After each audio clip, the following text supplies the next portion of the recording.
À Madagascar, 75% de la population vit en milieu rural et l'agriculture emploie près de 60% des actifs. Parmi les 22 régions que compte Madagascar, la région de Vatva-Fitvunane est considérée comme la zone où le taux d'insécurité alimentaire est le plus élevé. Cela est dû à un mode de production agricole précaire, à la mauvaise gestion des terres cultivables et à la croissance démographique galopante. Le changement climatique a aussi des conséquences sur la fertilité des sols et la gestion de l'eau. Tous ces facteurs réunis entraînent l'insécurité alimentaire. De plus, les conditions de vie des femmes sont très précaires dans cette région. Selon certaines traditions de cette zone, les droits des femmes ne sont pas respectés comme le droit à l'héritage. Ny vehivavy ato ny vao avy sy fantatro fagnatry zay ka hatrizao dia tsy misy le vehivavy miady lova amin'ny anadahiny sisy misy zany ary la vao nisako amin'izay le vehivavy amanadahiny ny hitako matetika dia gnakorain'olo miady manalahiny aminahy le fomba mikasika ny vehivavy sy ny lehilahy amin'ny fandovana dia tokony hitazomina fa naparitaka izy zao mety tsy atohitra eto amin'ny toerana koa ny anadahiny. Laha koragny zon'ny viavy magnaminay ety ka sisy raha amboriny io. Sisy raha amboriny an'io. Da ndriana magnano koa mbola tahanta viavy ba nitagnangady. Da sahiragna ka. Sisy asa tao ny vehivavy aminay ety. Da tsy hitako anjaran'ny vehivavy ety ka da niresaky ny fatagnoao anazy. Face à cette situation, l'association Fiance Madagascar intervient depuis 2007 dans plusieurs communes des deux régions Haute-Matziach et Vatva-Fitvunane. Leur objectif principal est d'assurer la sécurité alimentaire grâce à la sécurisation foncière et à l'appui aux femmes.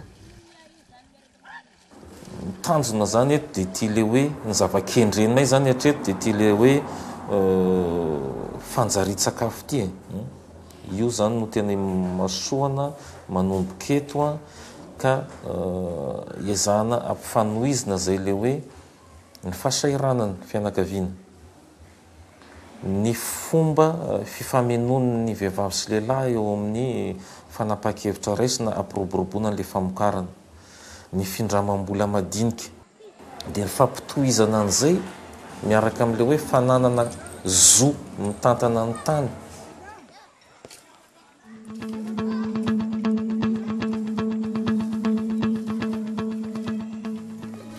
Pour Fiance Madagascar, la première étape a été de sensibiliser la population, en particulier les femmes en milieu rural, sur leurs droits. Pour ce faire, Fiance Madagascar s'est entouré de plusieurs animateurs locaux qui se déplacent dans les communes d'intervention. Face au poids des traditions, Fiance Madagascar a aussi créé un dialogue avec les leaders traditionnels afin de les sensibiliser sur les lois en vigueur concernant le droit des femmes. Dia amin'ireny misy vaovao foana indrindra resaka hoe zo zay resaka lalàna fotra amin'ny maha-olona dia mampitana izay foana zany isaka fanentanana ataon'ny fiantso. Aton'ny fivoriantsika androany dia misy lalàna mikasikasika ny fananantany holazaina amintsika dia rehefa avy eo tsika hiresaka mikasika ny ho an'ny vehivavy manokana zany. Saotra tompo dia omeko antsika ny fitenenana mba misy mametraka fanontaniana. Asika an'io da misy resaka faminizanana tanao hoe mitakiny zosika viavo anareo. Fomba ahoana zany ny fomba fitakenan'ny zonay. Ohatra aho. Ankoatran'ny ahy ma 2 folaina teraka abanay. Efatra viavy valo ny lehilahy. Kanefa zany la hitako ny zonay aminazy iny ka olagna fa mba ny fomba fandaminanay eo zany ny tianay mba hoazonay le zany hoe zaho matovy anagnasika na zo. Ohatra la mahazoma dia sy misy agnanaova koa ambadimbadika zay. Isika tsy dia hoe hiady amin'ny analahy amindray. Tsy dia hiady amin'ny analahy amindray isika fa resaka andavanandro gn'ataontsika. fa ny tena tsara tsy misy olo tsy manana zo zany na lehilahy izy na viavy da manana zotsika eo anatreny lalàgna amin'ny lalàgna tsy misy hoe lehilahy avao no mandova fa raha voazanaky na vehivavy io na lehilahy da mandova raha voazanaky ka zay nefa gn'amignarabako misy fanoerana de eo zany hoe mba sisianignady atao sikelikely ny fandresen-dahatra resy lahatra vao o farany.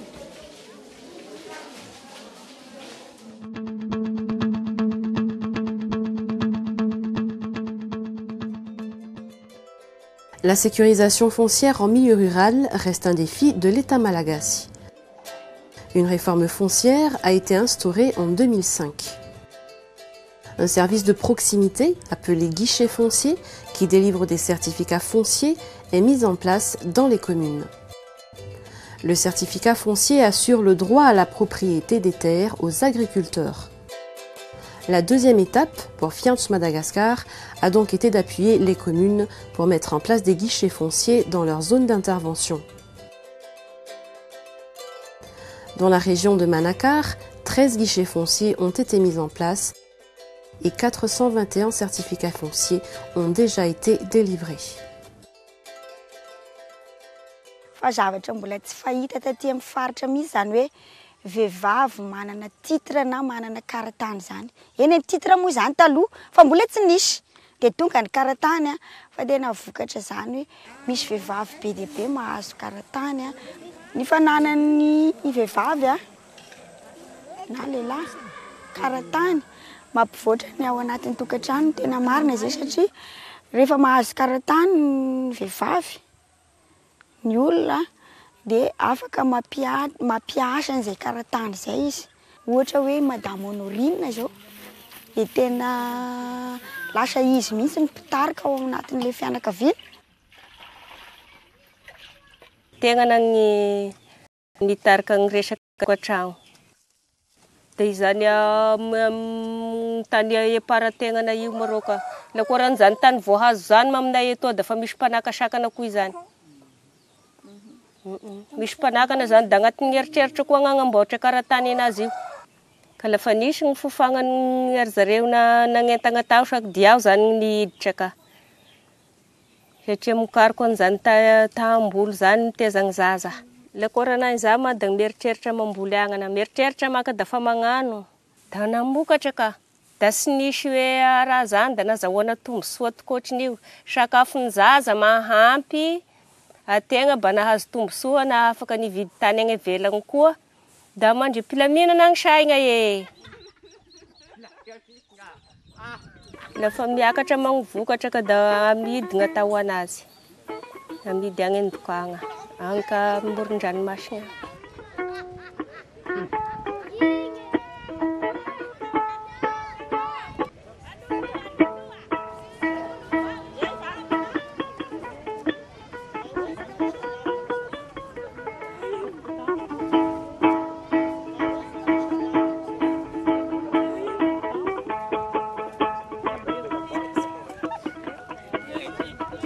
Matahotra iaho satria mieritreritra anahy da sisy olo angalany ty koa satria azoko vidy tamin'ny mpanjakana itiky.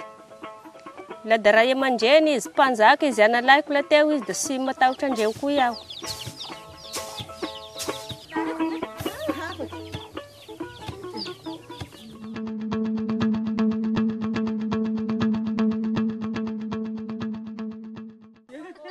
Le premier signataire du certificat foncier est le maire de la commune. Le guichet foncier est un service décentralisé géré par la commune.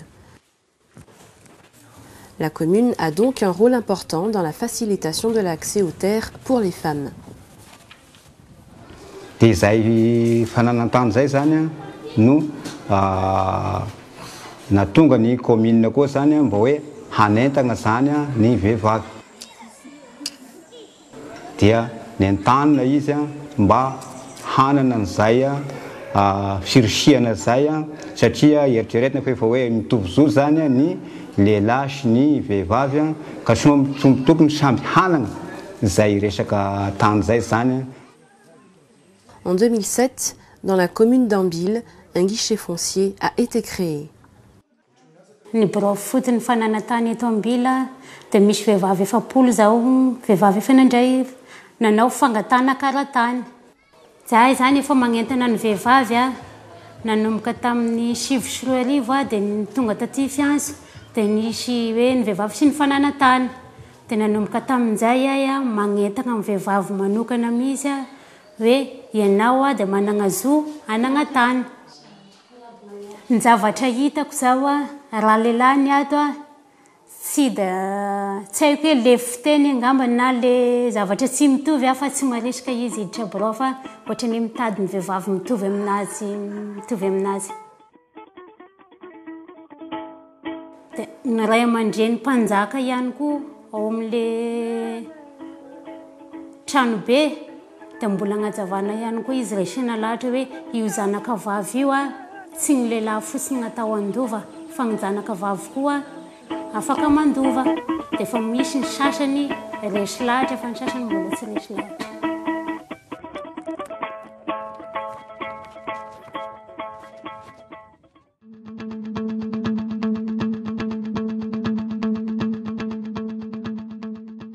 Après l'appui à la certification des terres, Fiance Madagascar a encouragé les femmes à avoir recours à des institutions de microfinance.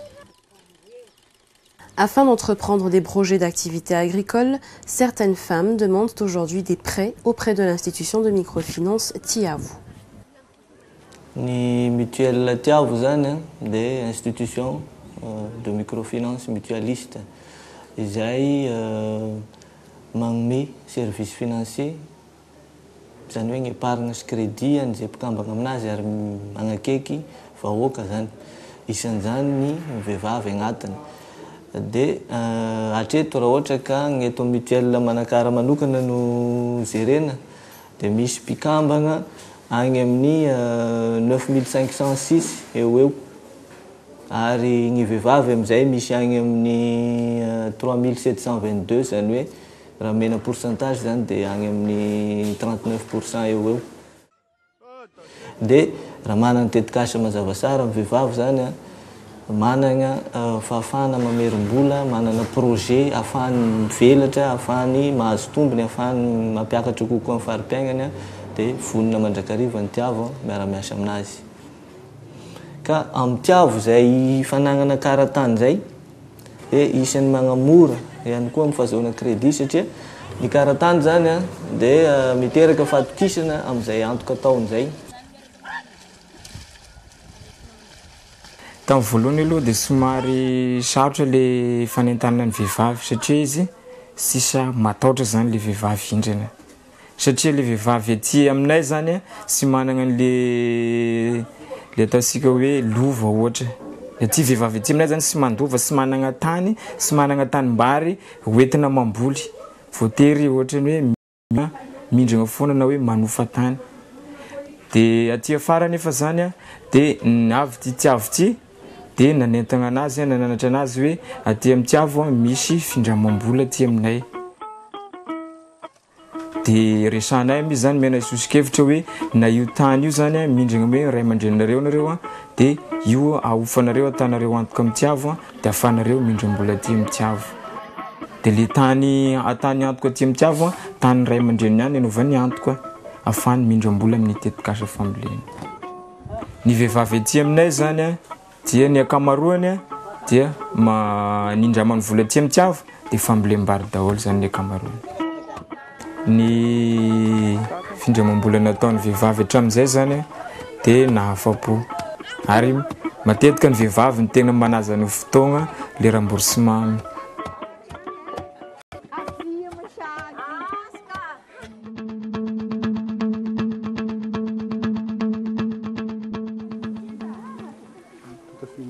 En milieu rural, ce sont les femmes qui se préoccupent le plus, par rapport aux hommes, des sources de revenus au sein des ménages.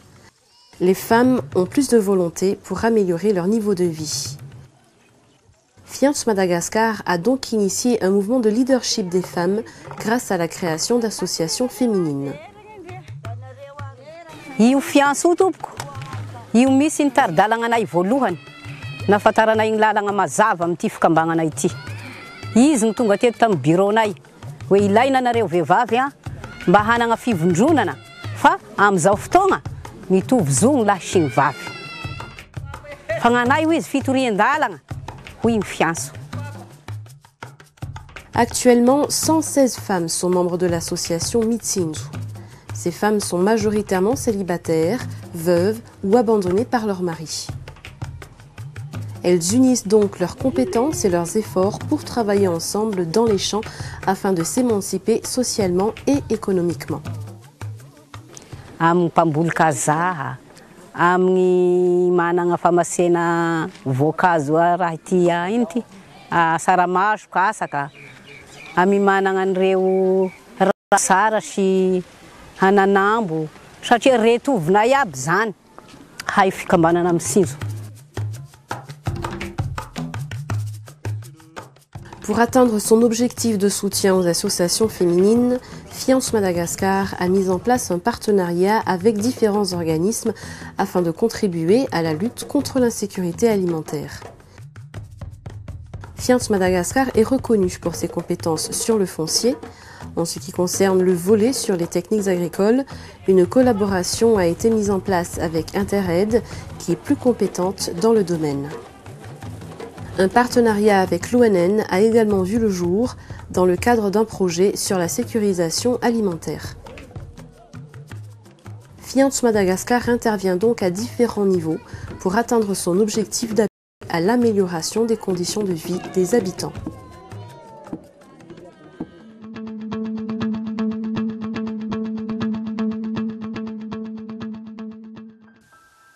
Cette dynamique de leadership des femmes, initiée par Fiance Madagascar depuis quelques années, s'est aussi concrétisée par des actions de conservation et de protection de l'environnement.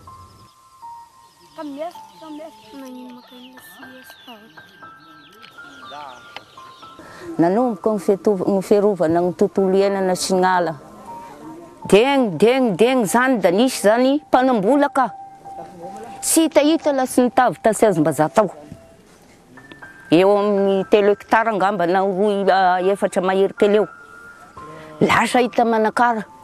Ahoana ity nagnontany sy refo. Hoe lalàna avy aminao ve io ve ahoana. Inona tanay da nasovanay io rangahy io. Fio erovanay io aly io. Fio ny tontolo iainanay. Na fahasalamana na fambolena na rano sotroina. Ino moa ny zava-nisy. Miala ho izy fa sy alanareo. Da nandoatra azy.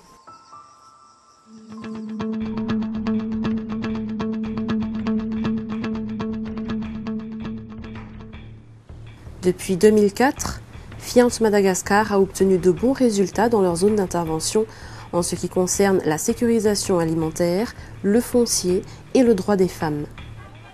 Mais ce n'est qu'un début, car beaucoup reste à faire. Ny hoavy n'ilay tetikasa ny fanamafisana amin'ilay hoe fitsinjaram-pahefana any amin'ny commune.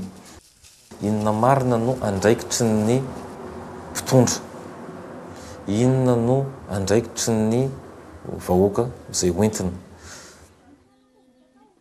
Inoko marimarina fa atsy ho atsy dia handray ny toerana tena maizy azy ny vehivavy mba ho fanohitra amina resaka hoe fitariana ny mpiaramonina irona makany amin'izany hoe fivoarana zany.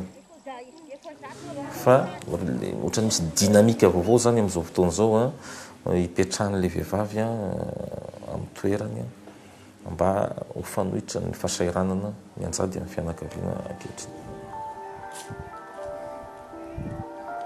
Mampatroko ny viavy tokony hoe sy miezaka moa zany magnaraka fotsiny ndre hoe fagnambanimbanian'io lehilahy io zany fa tokony tena ezaka hamaly anazy zany, tokony ezaka ohatra hamaly anazy zany sika viavy fa sy tokony hoe agneky ambanimbaniana io da mety koatra fa tokony tena ezaka toerana zany izy, tokony tena miezaka hitovy aminazy satria mba hampiarana miralenta amin'izao hoe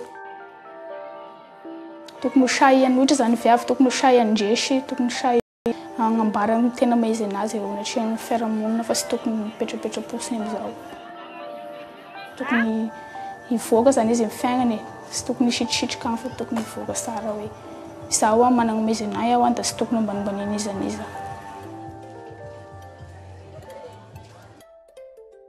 Fa le fampandrosoana dia efa miditra tsikelikely, vokarin'ny vehivavy koa efa besaka, efa mahalala tsara ny tokony andraikitra maha-vehivavy azy amin'izao, sady efa nampahafantarina koa vokatry ny lalàna velona amin'izao fotoana izao hoe efa tokony manjaka ny mira lenta, efa tokony mba miseho amin'ny sehatra mahizy azy amin'izay ny vehivavy. Izy io misy ihany ankoatrany aho zao fa nataoko hoe raha 100 isan-jato izy ao dia ny 20 isan-jato ny lehilahy efa resy lahatra an'izany, ny 20 isan-jato mbola toa mifikitra amin'ilay traditionnel ihany. Ce résultat montre un changement encourageant des mentalités sociales et traditionnelles. L'association Fiance Madagascar a donc un rôle primordial à jouer en ce qui concerne les droits des femmes et leur émancipation sociale et économique.